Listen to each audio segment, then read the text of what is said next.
j'espère que vous allez bien. Je vous retrouve aujourd'hui avec beaucoup de plaisir pour un nouveau journal d'une lectrice. Au programme, les derniers livres que j'ai lus et vous verrez il y en aura pour tous les goûts ou presque. Et je vous parle d'une petite réception, donc je vous parle de la réception tout de suite pour après passer aux avis lecture. Pour la réception, il s'agit de Tante Alice Enquête, Le bonheur est dans le crime, qui est à paraître aux éditions du Masque. C'est le premier roman d'Ali Rebéi et vous le voyez, je pense, à la couverture. C'est un cozy mystery. Je vous lis le résumé puisque ça peut peut-être vous intéresser. Plongé dans une enquête exquise made in Fontainebleau. Qu'il fait bon vivre à Valmont-sur-Loing. À Lisbonneville, professeur de droit pénal à la retraite, y coule des jours tranquilles dans sa magnifique demeure en pierre, où elle vit avec son neveu Arthur, psychologue clinicien. Entre son club de lecture, ses activités bénévoles, ses marches en forêt de Fontainebleau, ses grandes conversations avec sa femme de ménage Inès et ses visites à son meilleur ami Haroun, qui tient le salon de thé du coin, il reste tout juste à Tante Alice le temps de se consacrer à sa passion, la pâtisserie.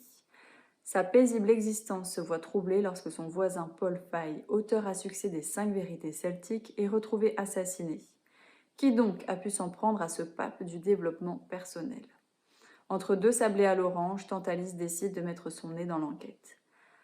Ah, si son défunt mari pouvait l'aider, il aurait sans doute bien des choses à lui dire, à commencer par cette deuxième vérité celtique. Il est impératif de dialoguer avec ton instinct. Alors, le roman me tentait, le résumé, pardon, me tentait énormément parce que ça me fait un peu penser à un mix entre les enquêtes d'Anna Svensson, puisqu'elle est pâtissière au cookie jar, avec un mixte avec les Dames de Marlowe en quête, puisque le personnage principal est retraité, et les meurtres zen, puisque le personnage principal utilise le développement personnel pour s'excuser en fait des meurtres qu'il commet. Bref, c'est pour moi un petit mix des sagas Cozy Mystery que j'apprécie, donc je me suis dit pourquoi pas, on va voir ce que ça donne au niveau de la plume. Alors c'est très très aéré hein, à l'intérieur, je ne sais pas si vous arriverez à vous rendre compte. Et il est assez court puisqu'il fait 268 pages, donc je pense que je vais le lire assez vite. Je verrai pour le caler entre deux épreuves non corrigées. Donc voilà, je vous en parle parce que je me dis que ça peut plaire aux amateurs et aux amatrices de Cozy Mystery. Alors pour les avis lecture, je vais commencer par le dernier roman que j'ai lu puisqu'il est encore bien en tête. Il s'agit de Le manuscrit inachevé de Franck Tillier. Si vous m'avez suivi sur ma première chaîne YouTube, vous savez peut-être que j'ai déjà lu un roman de Franck Tillier qui est un Train d'enfer pour Ange Rouge, qui est le premier tome de sa saga Charcot. Et ça avait été épouvantable pour moi, j'avais envie de vomir tout le long de ma lecture tellement c'était trash et dégoûtant.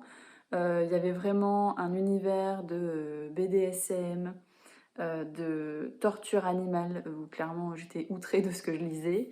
Âme sensible, s'abstenir. Alors on m'avait prévenu hein, que Franck Tillier, voilà, il faisait pas dans le velours. Mais voilà. Alors entre-temps, je me suis un peu familiarisée avec des scènes assez trash, on va dire, avec les romans de Cédric Cyr. J'ai par exemple lu Vindicta, j'ai lu La Saignée, j'ai lu Mort en tête de cet auteur. Donc voilà, c'est un auteur aussi qui sait bien faire dans le gore. Et clairement, pour le coup, là, les scènes ne m'avaient pas du tout dérangée. J'ai visionné il y a très peu de temps la vidéo de Magda sur Franck Tillier et j'ai surtout en fait écouté l'auteur en conférence au Salon du Livre de Paris avec Laura, donc du compte Les mots des autres. Laura qui est une grande fan de Franck Tillier. Et en fait, écouter l'auteur, ça m'a donné envie d'y retourner. C'est-à-dire qu'il parle tellement bien de son processus d'écriture, de ce qui l'amène en fait à écrire, de son temps de recherche. En plus, c'est un homme qui aime les sciences. Et clairement, j'ai fait des études scientifiques puisque j'ai fait un bac S. Même si après, je suis partie en psycho, les sciences, ça m'a toujours... voilà, c'est un sujet qui m'a toujours beaucoup plu. Donc je me disais, ah zut, ça m'embête. En plus, c'est un auteur qui est de ma région. Il a habité pendant des années et des années à 10 minutes de chez mes parents. Bref, pour moi, c'était vraiment inconcevable que je reste sur un échec avec cet auteur.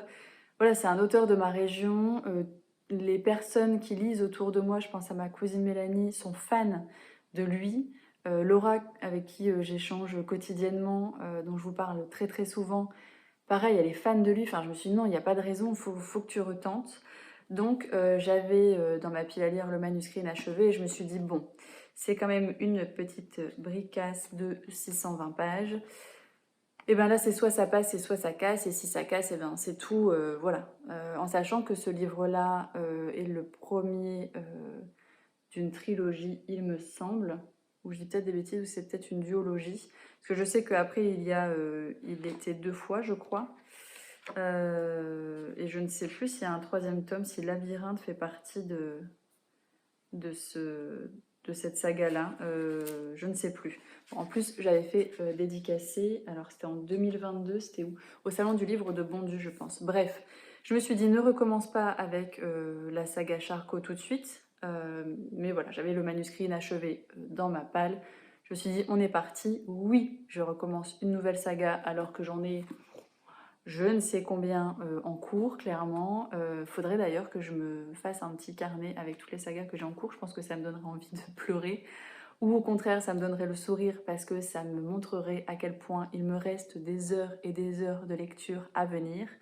Mais c'est vrai que rien qu'en Cozy Mystery, Polar Thriller, j'ai quand même déjà un bon nombre de sagas en cours. Mais bon, soit, on prend plaisir et j'avais envie voilà, de le commencer. Donc, je le commence, point barre. Je vous lis le résumé et après, je vous explique ce que j'en ai pensé. Une enquête sans corps, une défunte sans visage, un thriller sans fin. Aux alentours de Grenoble, une voiture finit sa trajectoire dans un ravin. Dans le coffre, le corps d'une femme. À la station-service où a été vu le conducteur, la vidéosurveillance éclaire. L'homme n'est pas le propriétaire du véhicule. Léane Morgan et Enaël Mirror sont une seule et même personne. L'institutrice reconvertie en reine du thriller a toujours tenu sa vie privée secrète. Un mariage dont il ne reste rien, sauf un lieu, l'inspirante. Villa posée au bord des dunes de la Côte d'Opale et le traumatisme de l'enlèvement de sa fille Sarah. L'agression soudaine de son mari va faire ressurgir le pire. Dans le vent, le sable et le brouillard, une question parmi d'autres se pose.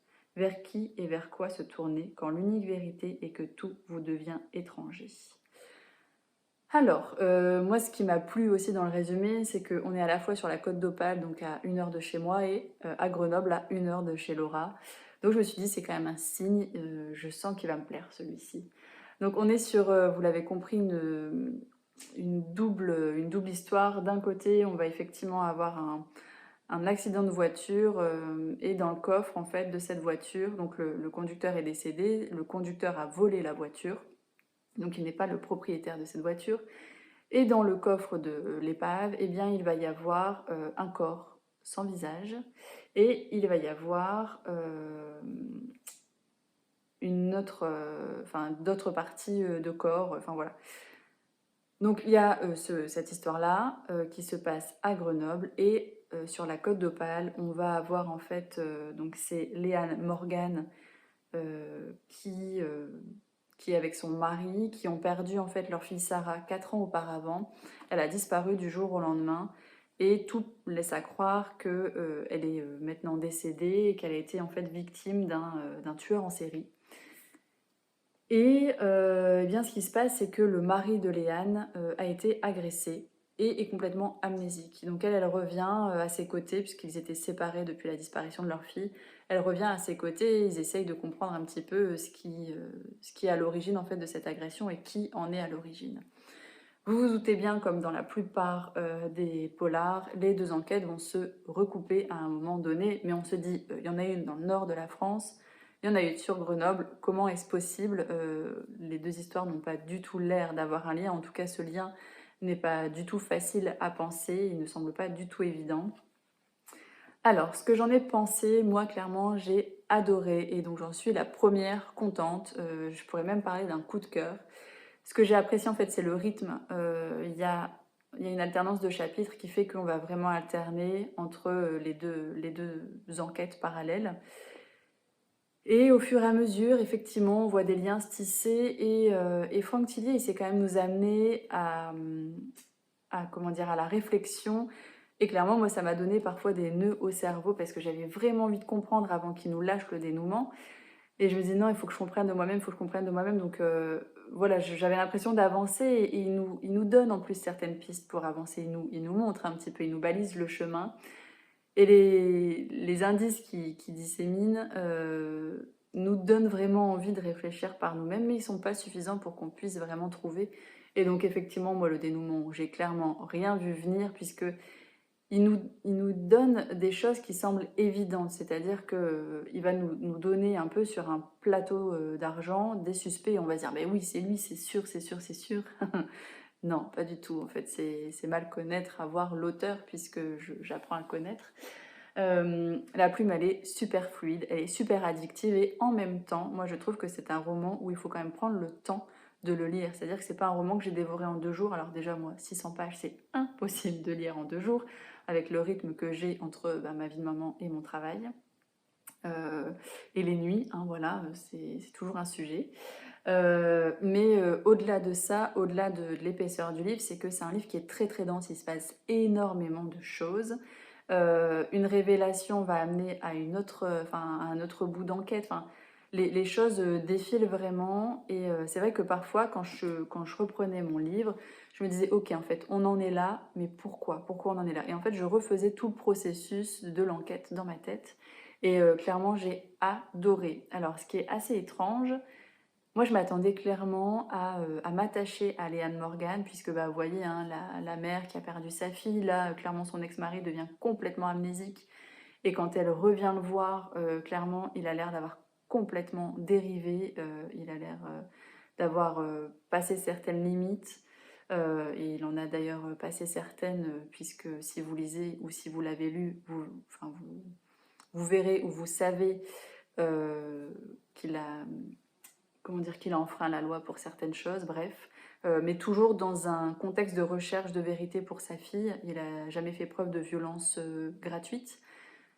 Et voilà, elle arrive auprès de son mari, son ex-mari, et elle voit qu'il est complètement à la dérive, qu'il est passé du côté obscur. Enfin, clairement, il est dans l'addiction à l'alcool. Voilà, enfin, vraiment dans la dérive. Et donc, je m'attendais en fait à m'attacher à ce couple-là, et en fait, pas du tout, mais ça ne m'a pas du tout dérangée. Pourtant, enfin voilà, c'était vraiment la femme écorchée vive, qui est en plus autrice de thriller. En plus, dans sa vie d'écrivaine, il y a aussi quelque chose qui ne va pas. Alors, on sent que c'est un tome 2, puisqu'il y a certains secrets là concernant qui sont pas tout à fait, enfin un tome 1, pardon, qui sont pas tout à fait dévoilés. Alors, je ne sais pas en fait si on la retrouve dans Il était 2 fois. Si c'est pas le cas, eh bien peut-être que ce personnage-là, il aurait été bon d'amener un peu plus d'informations la concernant à la fin du roman. Mais après, le roman, il se suffit aussi à lui-même, donc je verrai dans le tome 2 si elle réapparaît, mais en tout cas, pas de réel attachement en fait à ce couple, où pourtant, clairement, je pensais m'attacher dès les premières pages. Par contre, un attachement à Vic Altran, qui est l'un des enquêteurs en fait de Grenoble, qui est divorcé, enfin en tout cas qui est en instance de divorce, je crois, avec sa femme, mais on ne sait pas vraiment pourquoi. Il a une fille qui lui parle plus beaucoup non plus. Alors on sent hein, que clairement il a des vieux démons, qu'il a du mal en fait à verbaliser les émotions accumulées au fur et à mesure de ses enquêtes. Clairement, j'aimerais pas être policière. On me dit souvent, ah bah, toi en tant que neuropsychologue, ton métier ne doit pas être simple. Certes, il n'est pas simple, pas tous les jours en tout cas. Mais il y a des métiers beaucoup plus difficiles que le mien, et je pense que policier en fait partie quand je pense à toutes les scènes d'horreur auxquelles ils doivent assister, ou qu'ils doivent constater, l'annonce derrière qu'ils doivent faire aux familles, enfin bref. Et donc Vic Altran, c'est un policier qui est plutôt solo en fait, hein, qui est plutôt isolé, qui aime travailler aussi en solitaire même s'il a un binôme, qui cogite beaucoup, et qui a du mal derrière à verbaliser tout ce qu'il ressent. Il a du mal à communiquer. Et c'est un policier qui est hypermnésique, et en fait il y a vraiment un sujet dans ce roman-là qui est la mémoire, donc soit l'hypermnésie avec Vic Altran, soit l'amnésie avec le mari de Léane qui s'appelle Julian. Donc l'amnésie suite à un traumatisme cérébral, et on va aussi aborder l'amnésie traumatique, mais l'amnésie traumatique suite à un choc émotionnel. Je vous dirai pas à quel moment, mais voilà, la mémoire, la sphère mnésique, eh bien, c'est un réel sujet dans ce roman-là. Et moi, clairement, en tant que neuropsy, eh bien, j'ai adoré, puisque effectivement, l'amnésie, ça me connaît, surtout suite à des lésions cérébrales acquises type traumatisme crânien. et ça me connaît aussi de plus en plus au vu de ma nouvelle activité dans le cadre des pathologies neurodégénératives. Et donc voilà, cette sphère-là, elle m'a beaucoup plu, donc j'en étais à Vicaltran avec mon attachement à ce personnage. J'espère le retrouver dans Il était deux fois, et comprendre un petit peu ce qui fait que ces démons le poursuivent comme ça. C'est vraiment le gars qui vit dans un motel, voilà, qui est même plus de chez lui en fait. Son chien il est gardé par le gars qui gère le motel. Enfin, bref, on sent que pareil, lui il est complètement à la dérive. Et voilà. Donc j'ai, vous l'aurez compris, beaucoup aimé ce roman. Pour moi, c'est un réel coup de cœur. La plume, elle est fluide, je vous l'ai dit, elle est addictive, même si tellement dense, ce roman, il est tellement dense qu'il demande à être digéré, mais vraiment dans le bon sens. C'est-à-dire que à la fois, c'est un page-turner parce qu'il y a un rythme de fou, et en même temps, il y a tellement de choses, il y a tellement d'actions qui s'enchaînent que parfois je me disais, Manon, stop, pose ton livre 2 secondes et essaye de te refaire le fil un petit peu conducteur du roman. Moi, clairement, j'ai adoré et quand j'ai vu que les deux affaires se recoupaient, je me suis dit, ah oui, ah oui. Et en fait, vraiment, ça gagne en profondeur et même en angoisse. Euh, et quand on est sur l'enquête de Grenoble au départ et qu'on comprend en fait qui peut être à l'origine de ça et pour quelles raisons, et on avance au fur et à mesure dans l'enquête et on voit que effectivement eh bien, c'est peut-être pas un cas isolé en fait ce qui se passe dans ce coffre. Sincèrement, il y a des scènes d'horreur qui m'auraient, je pense, révulsé il y a encore 1 ou 2 ans. Où là, clairement, moi, c'est un peu passé crème. Alors, je dis pas que ça me dégoûte pas, mais je ne visualise plus avec autant d'intensité que ce que je pouvais faire avant et qui me paralysait un petit peu dans ma lecture. Là, clairement, il y a des scènes d'horreur où je me suis dit non, mais c'est pas possible, comment il peut imaginer ça? D'ailleurs, dans la conférence, à la conférence à laquelle on a assisté avec Laura, il y a un gars, il y a une nana, pardon, qui lui a demandé est-ce que vous écrivez des thrillers assez ragoûtants pour en fait compenser des pulsions meurtrières? Il disait non, non, pas du tout, je suis pas un criminel inconnu. Mais c'est vrai que parfois on se dit mais où il va chercher ça? Enfin, vraiment, pour ceux qui l'ont lu, je pense que vous voyez un peu où je veux en venir, mais waouh, ouais, moi j'ai vraiment adoré, j'ai hâte de lire le tome 2, mais ça ne sera pas pour tout de suite puisque j'ai décidé de me mettre en no-buy. Pourquoi? Déjà parce que avec l'aventure de lectrice Charleston, j'ai assez peu de temps finalement de lire des romans que j'ai achetés personnellement. Je suis beaucoup sur les épreuves non corrigées. Mais en plus, c'est je pense en début de semaine ou la semaine dernière, j'ai scanné toute ma bibliothèque à lire sur Glyph, puisque on discutait un petit peu avec Lauriane, donc du compte Cocon Littéraire, des livres qu'on avait dans notre pile à lire, enfin ouais, dans notre bibliothèque. Et elle, je crois qu'elle était à 28. Alors, Lauriane, si vous la connaissez, elle est sur Instagram, hein, elle a plus de 12 000 abonnés, je crois. Enfin, elle lit à une vitesse, voilà, enfin, elle a un très bon rythme de lecture. Et en fait, pour moi, ça me semblait inimaginable qu'elle ait aussi peu de livres dans sa pile à lire, surtout avec le rythme de lecture qu'elle a. Elle me dit, si, j'en ai que 28. Je lui dis, mais t'es sûre que t'as scanné hein, toute ta pile à lire? Elle me dit, oui, oui. Et je me suis dit, allez, je me prête au jeu, moi aussi, je vais scanner ma bibliothèque à lire. Et je suis arrivée à 118 livres. Et là, je me suis dit, 118 livres, ok. Donc ça me fait à peu près 1 an et demi de lecture, avec mon rythme actuel. Ça me fait à peu près 1 an et demi de lecture où j'aurais même pas besoin d'aller en librairie pour pouvoir m'alimenter en roman. Et là, en fait, ça me pose quand même question puisque si vous me suiviez sur mon ancienne chaîne YouTube, vous savez que je ne suis pas du tout pour la surconsommation ou la consommation de manière générale. Je suis le genre de personne à avoir un poulailler, à avoir un composteur. J'ai fait les couches lavables pour ma fille. J'achète énormément de seconde main. Enfin bref. Donc déjà, être passionné de lecture, c'est aussi accepter d'avoir du papier chez soi. Parce que oui, j'aime lire sur ma liseuse, mais pas autant que le papier. Et du coup, voilà, j'ai fait cette concession-là, c'est tout. Donc j'achète beaucoup de seconde main. Mais du coup, c'est pour moi pas du tout en raccord avec mes valeurs d'avoir 118 livres dans ma bibliothèque. Alors quand j'en parle autour de moi, c'est bah oui, mais bon, tu vas les lire ces livres. Oui, pour la plupart, mais je suis sûre que je les lirai jamais tous, parce que nos envies changent, parce que nos genres littéraires évoluent et vous le verrez dans cette vidéo. Et là, je me suis dit: «Mais stop, il faut que tu arrêtes un petit peu le carnage là, 118 livres, ça ne va pas du tout». En plus, j'avais fait un tri dans ma bibliothèque il y a un petit mois, donc je pense que je devais être à au moins 130 livres en vrai. Donc voilà, le tome 2, ça ne sera pas pour tout de suite. J'aimerais bien diminuer ma pile à lire et donc descendre, je dirais, en dessous de 100 livres avant d'en racheter. Alors, aller en dessous de 100 livres, il peut y avoir différentes solutions, hein. C'est voilà, avoir des petites boulimies de lecture et il faut que ça reste un plaisir. Il ne faut pas que je me dise: «Ah là là, il faut que je lise pour diminuer ma pile à lire». Mais ça peut être, pardon, avec la lecture, à travers la lecture, mais ça peut être aussi mettre en boîte à livres parce que certains livres ne me plaisent plus. Ça peut être offrir aussi des livres que je n'ai pas lus et qui ne me plaisent plus non plus. Ce n'est pas, c'est pas tricher que de mettre ces livres dans les boîtes à livres ou de les offrir. Bref, je vous parle un petit peu de ma vie de lectrice, hein. On est sur des questionnements existentiels, hein, vous l'aurez compris. Mais moi, j'aimerais bien savoir un petit peu quel est votre rapport avec votre pile à lire. Est-ce que comme moi, vous avez carrément une bibliothèque à lire? Et si oui, comment vous le vivez? Il y a des gens qui le vivent très bien, en fait, hein, qui sont même pas à compter combien ils ont de livres. Moi, sincèrement, si vous m'aviez demandé combien j'ai de livres dans ma pile à lire, sans compter spontanément, je vous aurais dit, bon, une cinquantaine. Et jusque 50, je me serais dit, bon, ça va, c'est gérable. Mais là, de voir qu'il y avait plus que le double, je me suis dit, non, mais c'est pas possible, en fait. Donc bon, c'est tout. Mais ouais, je suis curieuse de savoir quel est votre rapport à votre pile ou bibliothèque à lire.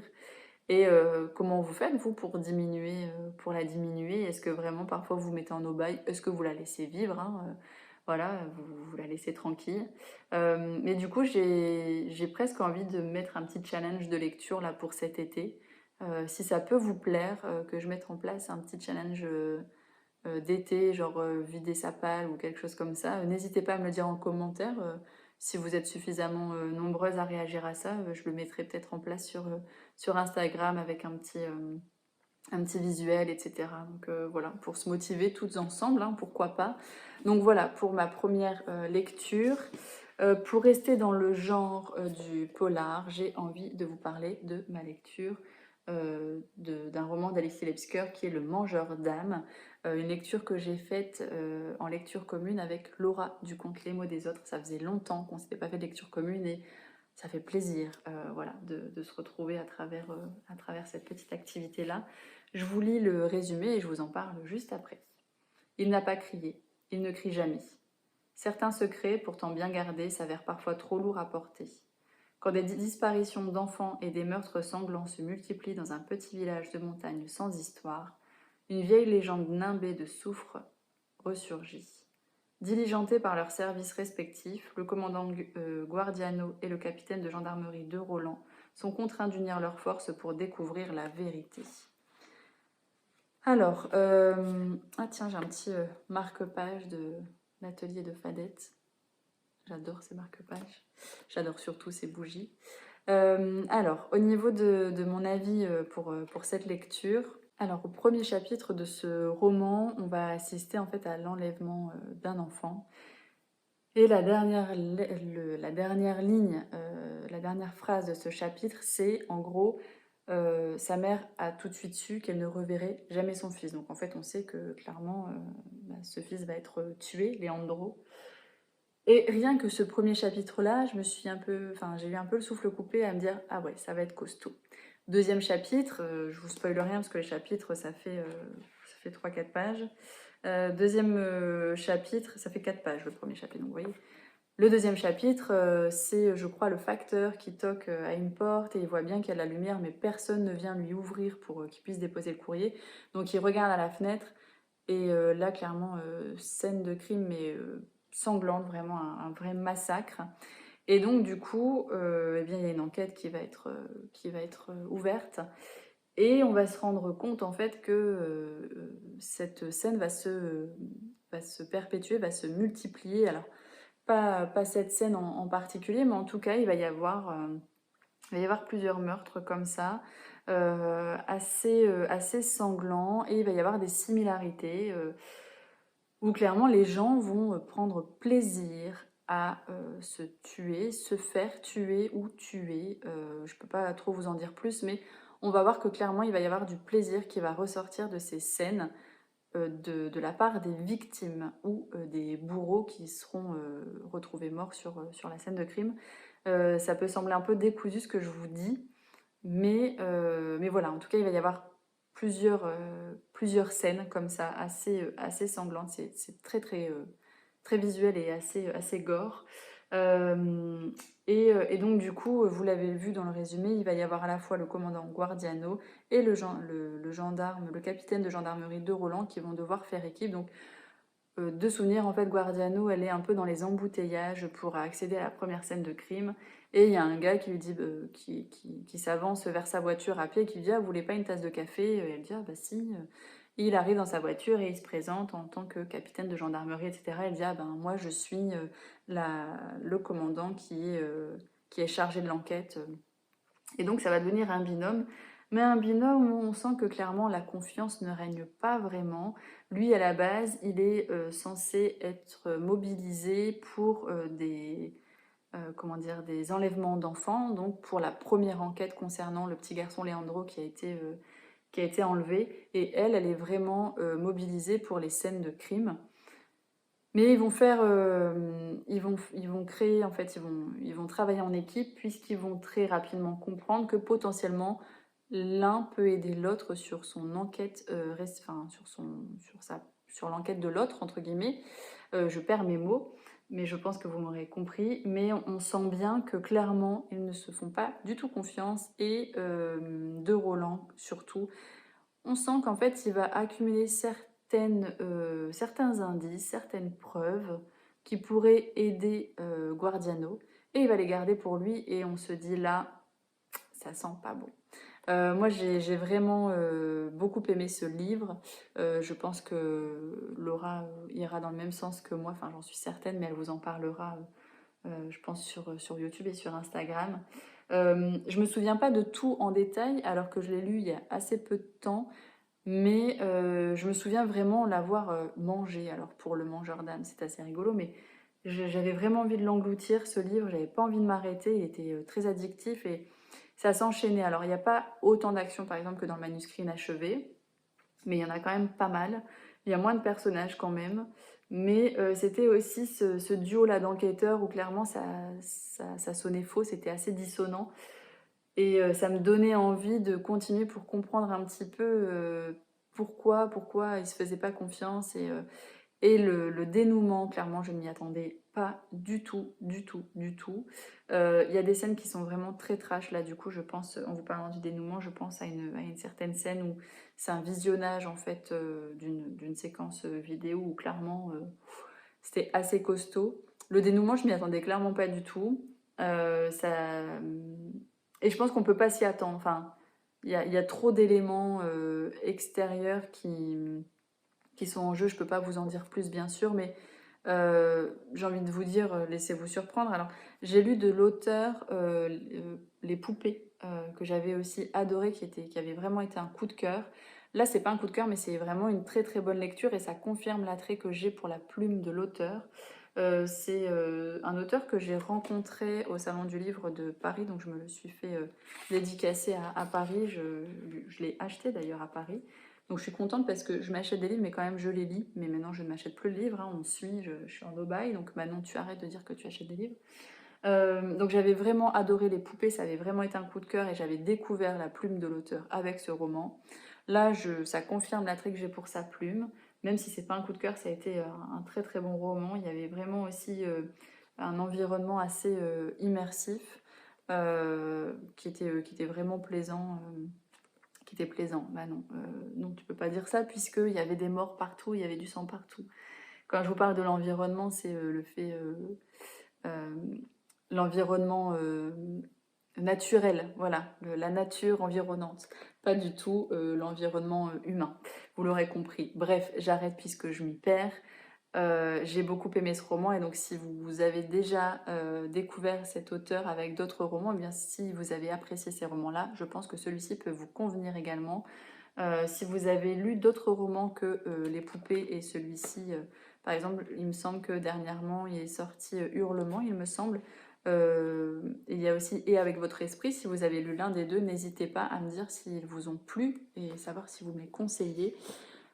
Je me les noterai dans ma wishlist pour un futur plus ou moins proche. Ensuite, qu'est-ce que j'ai lu? J'ai lu Hunger Games de Suzanne Collins. Alors, et là, si vous me connaissez, vous dites, mais pourquoi t'as lu ça? C'est pas du tout dans ton genre. Effectivement, c'est pas du tout mon genre de prédilection, puisque il s'agit ici d'une dystopie, et que en dystopie, à part La Servante écarlate, et clairement on n'est pas sur le même genre encore, à part La Servante écarlate, je n'avais jamais lu de dystopie. Mais écoutez, en fait, je discute beaucoup avec Lauriane, donc du compte Cocon littéraire.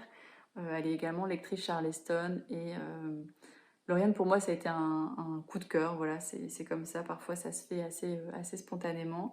Dès la première fois que je l'ai vue, voilà, la magie a opéré. Et puis, au fur et à mesure, on a pu discuter de choses très personnelles, et on s'est rendu compte qu'on avait beaucoup de points communs, et ça nous permet de nous comprendre et d'échanger assez spontanément sur certains sujets. On dirait que je suis en train de faire une déclaration d'amour, mais non, pas vraiment. Mais voilà, en tout cas, c'est une personne que j'apprécie beaucoup, et du coup, on parle de tout, mais on parle aussi lecture. Et Lauriane, c'est quelqu'un en qui j'ai complètement confiance, je fais confiance les yeux fermés, c'est-à-dire que quand elle me dit lis ce livre, ben voilà, je lis ce livre, je lis même pas, je lis même pas le résumé, et clairement, toutes les lectures communes qu'on a faites là dernièrement, on en a lu quand même pas mal ensemble, là, on en a fait pas mal des lectures communes. À chaque fois, on avait exactement le même ressenti, et c'est ça qui est assez dingue. Je pense qu'on pourrait écrire les mêmes choses à la virgule près. Il y a une sorte de symbiose qui est assez drôle. Et donc du coup, je lui ai dit, écoute, c'est vrai qu'avec l'aventure Charleston, on lit beaucoup de romans du même genre, et j'ai besoin de m'extraire de tout ça, j'ai besoin d'autre chose. Du coup, j'ai besoin vraiment de nouveautés, pas de partir sur des choses que je connais comme le thriller ou le roman contemporain. J'ai vraiment envie de nouveautés, et pour ça, j'ai besoin de toi. Pourquoi? Parce que Lauriane, elle lit aussi beaucoup de fantaisie, fantastique. Et du coup, je lui ai dit, donne-moi des idées, fais-moi des recommandations, s'il te plaît, s'il te plaît. Et elle m'a dit, eh ben, écoute, lis d'abord Hunger Games, et après on rediscutera toutes les deux. Et elle m'avait quand même menacé, si je n'avais pas Hunger Games, ça mettait en péril notre amitié. Bon, elle plaisante, hein, bien sûr, mais... et donc voilà, elle m'a dit, tu lis Hunger Games, et après on en discute de savoir ce que tu veux lire ou pas. Euh, et c'est vrai que Hunger Games, je connais de nom, je n'ai pas vu les films, honte à moi. Je suis vraiment une ignarde, hein, voilà, faut le savoir. Niveau culture cinématographique, ça s'approche de zéro, voilà. J'en ai un peu honte, mais c'est comme ça. Donc je n'ai pas vu les films, je n'avais pas lu les livres du coup. Et de l'idée que j'en avais, je me suis dit, mais ça va jamais me plaire. Enfin, de la dystopie, c'est un peu des jeux télévisés et tout. Mais bon, je me suis dit, Manon, fais confiance à Lauriane. Pour l'instant, vous avez toujours eu les mêmes ressentis sur vos lectures. Euh, Lis, et puis tu verras. Et puis si tu n'aimes pas, eh bien, ça lui permettra de t'orienter vers d'autres choses, en sachant que tu n'aimes pas Hunger Games. Donc, j'ai lu ce roman. Je vous lis le résumé, parce que j'ose espérer que je ne suis pas la dernière à lire ce roman. Je vous lis le résumé, et après je vous explique un petit peu ce que j'en ai pensé. Dans un futur sombre sur les ruines des États-Unis, un jeu télévisé est créé pour contrôler le peuple par la terreur. 12 garçons et 12 filles tirés au sort participent à cette sinistre télé-réalité que tout le monde est forcé de regarder en direct. Une seule règle dans l'arène, survivre à tout prix. Quand sa petite sœur est appelée pour participer aux Hunger Games, Katniss n'hésite pas une seconde. Elle prend sa place, consciente du danger. À 16 ans, Katniss a déjà été confrontée plusieurs fois à la mort. Chez elle, survivre est une seconde nature. Comment vous dire, ce roman est un coup de cœur. Voilà, c'est dit. Alors, au début, j'ai un peu peiné sur les 15-20 premières pages peut-être. Pourquoi? Parce qu'en fait, il y a vraiment tout un vocabulaire, puisqu'il y a tout un univers qui est créé. Donc, on est vraiment dans des années futures. C'est le principe d'une dystopie, où clairement, ça dérive. Donc on est dans des années futures où il y a une rébellion en fait du peuple vers le gouvernement, on va dire. Et pour rabaisser le peuple à leurs conditions de peuple, puisque cette rébellion n'a pas fonctionné, ils ont mis en place en fait les Hunger Games où, vous l'avez compris, il y a 12 districts. Et bien dans chaque district, en fait, ils vont prendre une jeune fille et un jeune homme, une jeune femme et un jeune homme. Je crois que c'est à partir de 12 ans où on peut être tiré au sort. Et alors en plus, normalement, votre nom n'est mis qu'une seule fois, mais vous pouvez, si vous voulez des denrées alimentaires, etc., eh bien, il vous suffit de mettre votre nom une fois de plus, donc ça augmente la probabilité que vous soyez tiré au sort. Bref, la sœur de Katniss, c'est la première fois qu'elle peut être tirée au sort. Elle vient d'avoir l'âge pour être tirée au sort et malheureusement, elle est tirée au sort. Et cette scène, elle est vraiment déchirante. En tout cas, je me l'imagine. Je l'ai visualisée, elle était vraiment déchirante pour moi, ce moment où Katniss décide de prendre la place de sa sœur dans les Hunger Games. C'est hors de question pour elle d'envoyer sa sœur à la mort. Et elle se fait la promesse, elle fait la promesse à sa sœur de tout faire pour survivre et pour gagner les Hunger Games, puisque vous l'aurez compris, il n'y a qu'un gagnant et donc une personne qui va survivre à ces jeux télévisés. Donc je vous disais qu'on est vraiment dans le cadre d'une dictature où alors c'est pas le gouvernement, mais je ne sais plus comment est nommé ce gouvernement, mais vraiment où le gouvernement en fait met en place ces jeux de la faim. Et c'est télévisé et tout le monde, tout le peuple est obligé en fait d'assister au visionnage de ces Hunger Games. Donc clairement ça doit être terrible pour chacun hein, de voir ses enfants ou une connaissance essayer de s'entretuer.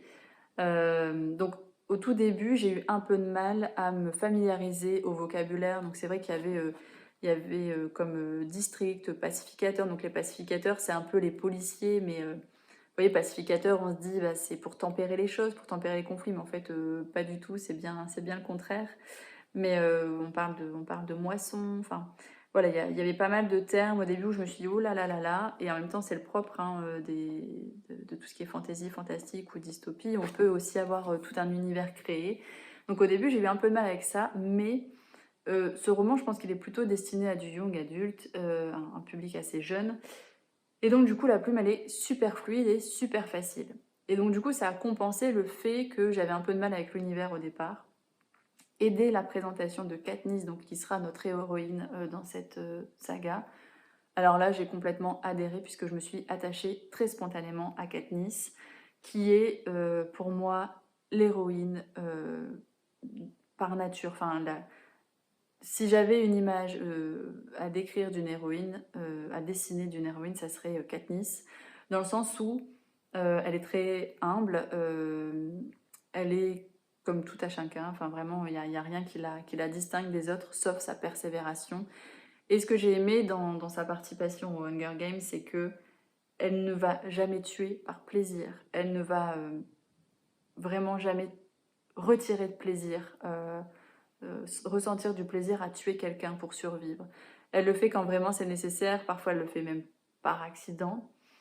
Et on montre aussi ses failles, c'est-à-dire que parfois elle va être vraiment en mauvaise position et c'est parfois le hasard, une coïncidence qui va la sortir de certaines situations et pas toujours son génie, pas toujours sa force. Enfin, elle est vraiment parfois en position de faiblesse et, et voilà, et c'est ce qui fait que c'est une héroïne à laquelle on s'attache parce que je pense qu'on peut facilement s'identifier dans le sens où c'est vraiment l'envie de retrouver sa famille, l'envie de ne pas engendrer de la peine à sa sœur, tous les souvenirs là qui émergent au cours des Hunger Games, c'est tout ça en fait qui va lui donner l'envie d'aller de l'avant, l'envie de se battre et l'envie de survivre. Et ça, je pense que clairement, si demain ça m'arrivait, je serais animée des mêmes émotions que Katniss et bon, je serais beaucoup moins bien faire qu'elle. Mais c'est vrai qu'elle, elle vit dans des conditions où voilà, elle est dans un district assez pauvre où ils vivent, il me semble, du charbon. Et donc elle est pas dans l'orgie alimentaire, etc. Donc clairement déjà, son quotidien, c'est de la survie. Elle va chasser dans des zones interdites avec un de ses amis. Enfin, Donc voilà, juste l'attachement à Katniss fait que ce roman, ça a été un coup de cœur. Ce que j'ai aussi beaucoup aimé, c'est la manière dont l'autrice traite des liens humains, des liens qui peuvent se tisser dans des situations très extrêmes, des alliances qui peuvent se créer, et de ce qu'on peut aussi montrer à la télé et de ce qu'on ressent réellement, cette distorsion entre réalité et projection. Moi, j'ai beaucoup aimé. La plume, je vous l'ai dit, elle est très très fluide, donc clairement, ça m'a posé aucun souci de compréhension. Et ça a même facilité ma lecture au point où vraiment, je pense que si ça avait été une plume un peu plus soutenue, j'aurais peut-être lâché l'affaire à cause déjà du vocabulaire assez nouveau pour moi. Mais voilà, j'ai tout aimé. J'ai parfois retenu mon souffle en me disant oh là là, Katniss, là, elle est pas en bonne position, qu'est-ce qui va se passer pour elle? Il y a aussi beaucoup de faux semblants. Pour ceux qui l'ont lu, et si vous avez envie de le lire, vous verrez que c'est un jeu télévisé, mais qui est enfin, qui est médiatisé dans tous les districts, donc clairement pas plus, mais où il y a beaucoup d'argent en fait qui est investi là-dedans. Donc par exemple Katniss, à la scène d'ouverture, elle a vraiment une robe enfin, flamboyante, vraiment de haute couture, faite sur mesure, et on se dit mais pourquoi? Puisque de toute façon, le jeu consiste à s'entretuer pour survivre. Et alors, en fait, c'est tout un environnement, un univers qui est créé pour eux. Donc, il peut y avoir, selon les années, des zones complètement désertiques ou complètement arides. Il peut y avoir, au contraire, des zones très tropicales qui engendrent des maladies. Il peut y avoir... voilà, enfin, c'est toujours un environnement qui déstabilise et qui ne permet pas de survivre dans de bonnes conditions et qui, du coup, amène à tuer les autres le plus rapidement possible parce qu'on ne peut pas survivre dans ce type d'environnement ad vitam aeternam. Et donc pourquoi en fait, pourquoi amener autant de paillettes dans un contexte qui est juste horrible. Mais voilà, moi j'ai beaucoup aimé et j'ai hâte de lire la suite, mais je ne peux pas pour l'instant puisque la suite n'est pas dans ma pile à lire. Voilà, je ne sais pas si vous l'avez déjà lu, je pense que clairement je suis la dernière de tout l'univers à l'avoir lu. Mais ouais, il y a des belles valeurs aussi qui sont insufflées dans ce roman-là. Et donc j'ai hâte de pouvoir faire baisser ma pile à lire pour pouvoir me l'offrir. Ensuite, j'ai quasiment terminé le tome 5 de Blackwater, donc La Fortune. Il me reste un chapitre, je crois. Je suis à page 241 et se finit à la page 250. Donc il me reste 9 pages. Autant vous dire que voilà, dans 10 minutes, si je m'y mets, je l'ai terminé.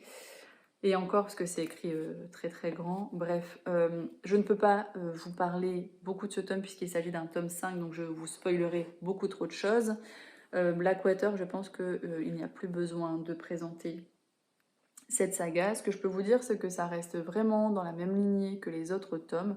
C'est un tome que j'aime beaucoup puisqu'on commence un petit peu donc, à, à percevoir un petit peu ce que peut donner la descendance casquée à travers Eleanor. Je crois que c'est Eleanor, hein, la mère des enfants. Oui, je pense que c'est Eleanor. Mais je peux pas vous en dire plus. Mais effectivement, il y a une lignée supplémentaire en fait à la famille Casquet qui fait que on comprend un petit peu les particularités d'Eleanor. Et ouais, moi j'ai beaucoup aimé. Et il y a des liens encore qui se font, qui se défont. Il y a des personnages secondaires qui reviennent, qui n'étaient plus là. Il y a des personnages secondaires qui prennent un peu plus de puissance. Enfin, voilà, et l'univers il est toujours très très étrange. Alors il y a moins de scènes trash comme on peut voir dans le premier tome, dans le deuxième aussi je crois. J'ai souvenir je crois que les 3 premiers tomes quand même à chaque fois il y a des scènes où on se dit ah ouais quand même ah ouais.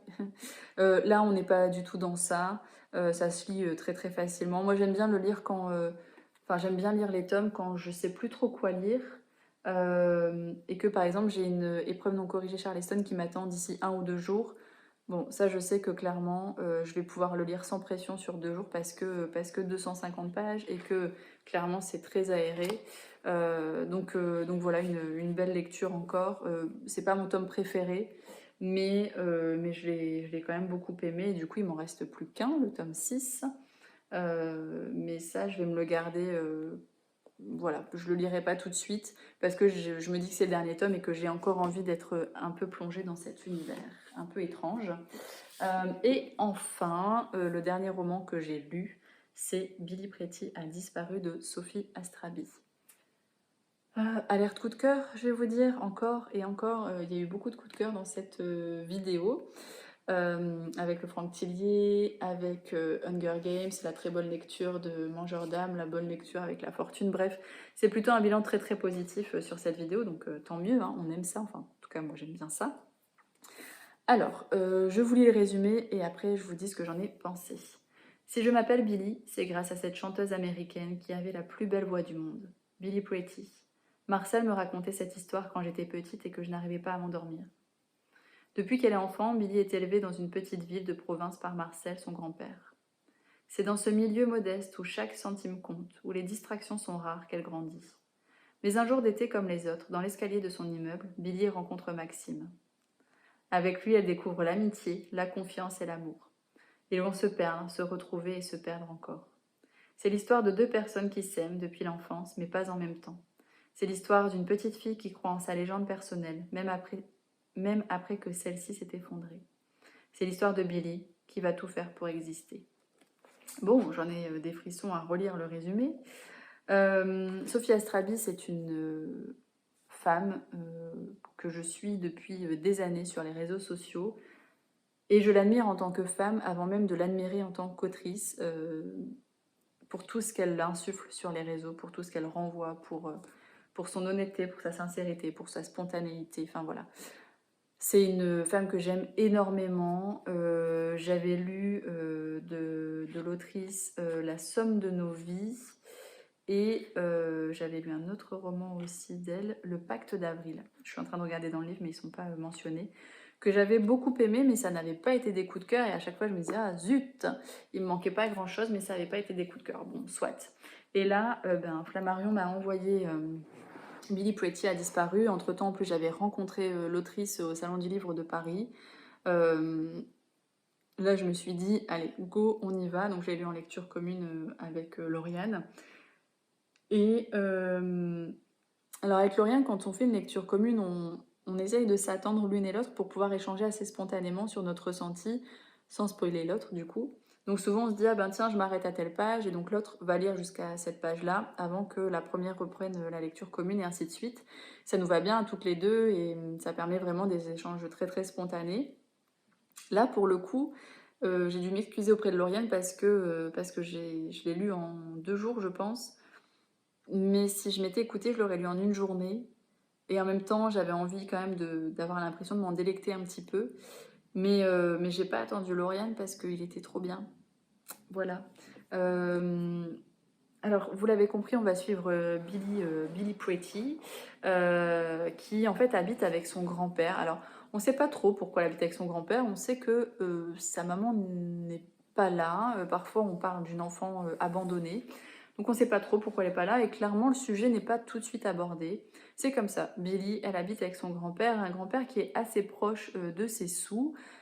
Qui va faire les promotions, qui va regarder, il va dire ah mais ça c'est une trop bonne affaire, et qui du coup va parfois acheter des choses à Billy pour son anniversaire qui sont complètement à côté de la plaque.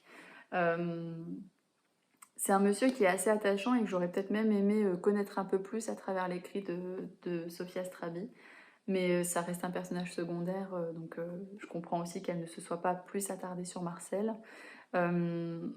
Billy, en fait, c'est une petite fille voilà, qui habite chez son grand-père, qui est un petit peu en dehors des normes, c'est-à-dire que elle n'est pas du côté de la richesse, elle n'est pas, vous voyez, c'est une petite fille qui habite avec son grand-père, et même pas avec ses grands-parents, juste avec son grand-père.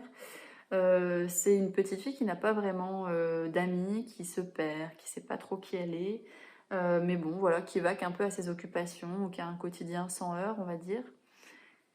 Et puis un jour, elle descend l'escalier et elle rencontre Maxime. Et là, vous voyez mon sourire. Maxime est venu voir sa tante, en fait, qui habite dans l'immeuble de Billy pour les vacances. Et va commencer de cette rencontre une magnifique amitié où clairement, Maxime va suivre Billy dans toutes ces propositions, dans toutes ces folies qui vont d'ailleurs comment dire, leur provoquer des petits soucis avec la tante de Maxime et avec le grand-père de Billy. C'est une belle amitié où vraiment, oui, Maxime suit Billy dans toutes ses fantaisies, dans toutes ses initiatives, à chaque fois qu'il va venir en vacances et quand ils sont enfants. Sauf qu'au fur et à mesure, ils vont toujours garder un lien, mais ils vont pas être au rendez-vous en même temps. C'est-à-dire que quand Billy est au rendez-vous, eh bien Maxime n'y est pas et vice-versa. C'est peut-être Billy qui mène la danse, en tout cas dans ses actions, mais clairement c'est Maxime la boussole. C'est-à-dire qu'à chaque fois que Billy va se perdre, ça sera lui son point de repère. Et ça, je trouve ça très très beau. C'est-à-dire que dès qu'elle est perdue, elle va se retourner vers Maxime et ça va être très très fluide entre eux et chacun va retrouver sa place dans ce binôme. Euh, Billy, elle va devenir adulte un peu trop tôt suite à un événement assez traumatisant pour elle. Et encore une fois, c'est Maxime qui sera au rendez-vous pour la guider quand elle va se perdre.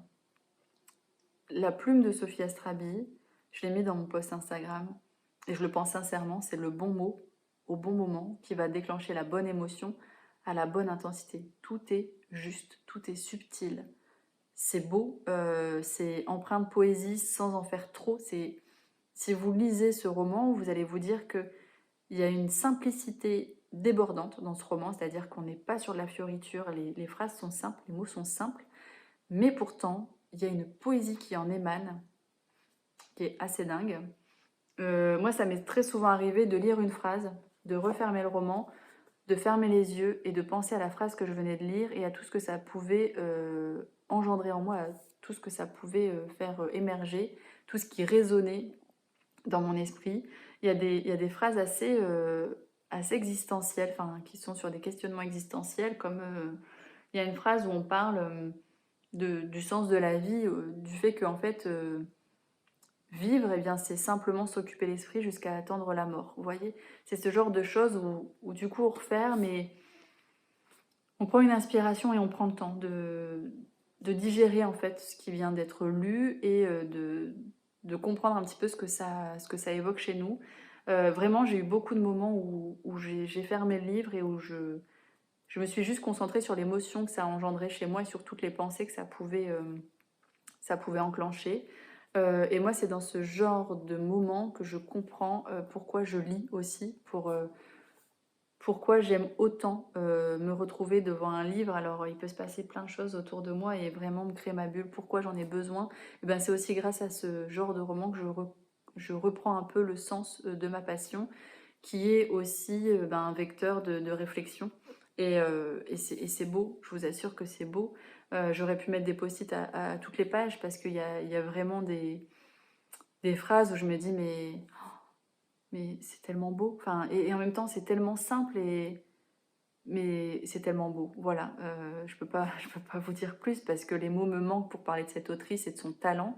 C'est une femme qui est très très très très talentueuse et qui explique dans les remerciements que elle n'avait pas envie de donner raison à la société, c'est-à-dire que elle a écrit Billy Pretier a disparu alors même qu'elle venait d'être maman pour la troisième fois.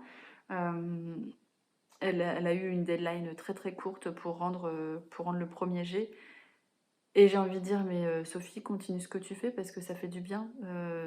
C'est comme si elle nous prenait la main et elle voulait un petit peu nous expliquer le sens un petit peu de l'existence. C'est assez beau et c'est doux. Et pourtant, quand on y réfléchit, ça percute quand même pas mal. Moi, ça m'a quand même beaucoup chamboulé cette lecture, mais dans le bon sens du terme. Et puis Billy, quoi. Billy qui... on ouvre le livre, c'est une enfant qui est assez naïve, donc oui, qui va faire des erreurs, qui va croire certaines choses. Ça va diriger certaines de ses décisions. Et puis, au fur et à mesure, on voit l'adolescence qui émane d'elle. Et puis voilà, elle bascule, je vous l'ai dit, dans le monde adulte un peu trop tôt. Et elle fait certains choix et il y a certaines zones de son passé, aussi certaines zones d'ombre qui s'éclaircissent et on comprend un petit peu, et elle-même comprend certaines informations qui lui ont longtemps, longtemps échappé. Et on sent qu'elle veut faire entendre sa voix. Et c'est pas anodin la phrase que je viens de vous dire. Et moi, ce que j'avais envie de dire, je perds ma voix, ce que j'avais envie de dire à Billy, c'est que Billy, je t'assure que je t'ai écouté tout au long de ton histoire. Parce que quand on la laisse, Billy, quand on referme le livre, elle est adulte, elle est vraiment adulte. Et elle s'est trouvée, en fait, elle sait qui elle est et elle se fait entendre, elle se fait écouter. Et les dernières lignes, c'est un petit bonbon, ces dernières lignes, ça fait du bien, ça amène un peu de douceur. J'ai pas envie de vous en dire plus, je pense que je vous en ai déjà beaucoup dit. Euh, Lisez ce livre, clairement. Si vous avez envie de me soutenir dans la création de cette nouvelle chaîne, s'il vous plaît, n'hésitez pas à partager votre moment de visionnage. N'hésitez pas à en parler autour de vous de cette chaîne. N'hésitez pas à liker, à commenter cette vidéo et à vous abonner à ma nouvelle chaîne si ce n'est pas déjà fait. En tout cas, je remercie toutes les personnes qui ont pris le temps de me faire un petit mot sur Instagram en disant que voilà, ils ne me retrouvaient plus sur YouTube et qu'ils en étaient désolés. Pour toutes les personnes, pareil, qui m'ont encouragée à la création de cette nouvelle chaîne. À toutes les personnes voilà, qui ont juste eu une pensée, qui ont pris le temps d'échanger avec moi et de me dire à quel point elles appréciaient mon contenu. Ça m'a beaucoup reboosté, ça m'a donné l'énergie de créer cette nouvelle chaîne. Donc merci pour tous vos partages et n'hésitez pas de continuer de partager mon contenu, ça permet de gagner en visibilité et donc de créer de l'échange et c'est vraiment ce que je recherche. Donc voilà, merci pour tout votre soutien. Je vous laisse là. J'espère en tout cas que vous avez passé un bon moment en ma compagnie et je vous souhaite de continuer de prendre plaisir à lire et je vous dis à très vite.